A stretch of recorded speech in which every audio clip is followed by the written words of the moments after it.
বিশেষকৈ ৩২ নং ভেৰগাঁও সমষ্টিত যিসকলে মৎস্য পালক তেখেতসকলক আমি মাছ পোনা ডিষ্ট্ৰিবিউশ্যন কৰিছোঁ খাগৰাবাৰী বাথৌ আশ্ৰমৰ পৰা সৰ্বমুঠ আমি ৩০০ গৰাকী মৎস্য পালকক মাছ পোনা আমি যোগান ধৰিম। আজি প্ৰথম ফেজত আমি ১০০ গৰাকী আৰু অহাকালি ঠিক তেনেকুৱা ৩ দিনত আমি ৩০০ গৰাকী মৎস্য পালকক আমি ১,০০০কে মাছ পোনা আমি তেখেতসকলক যোগান ধৰিম আৰু অহা জুলাই মাহত আমি আৰু ২০০ গৰাকী ব্যক্তিক আমি অৰ্থাৎ মৎস্য পালকক আমি মাছ পোনা যোগান ধৰা হ'ব।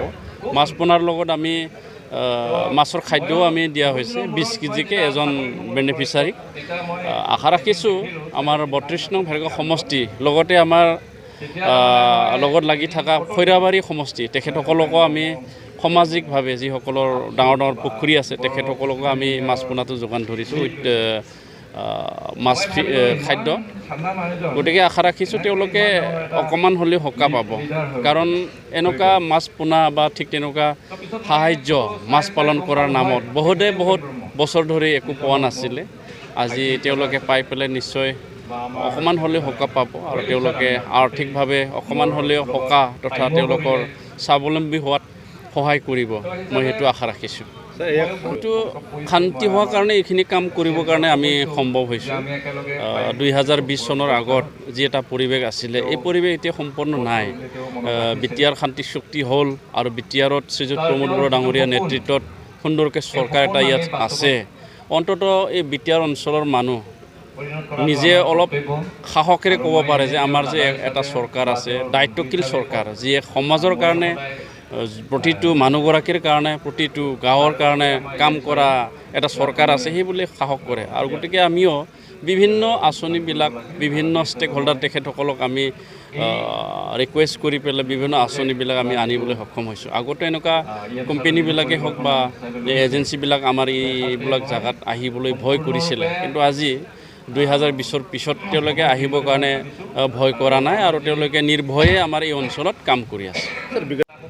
২০০৩ চনত BTC চুক্তি হ'ল, ১৯৯৩ চনত BSC চুক্তি হ'ল। তাৰ আগত আমাৰ এই ট্ৰাইবেল ডমিনেটেড এৰিয়াবিলাকত ৰাজনৈতিকভাৱে সামাজিকভাৱে শিক্ষিতভাৱে সাংঘাতিক ধৰণৰ বঞ্চিত হৈ আছিল।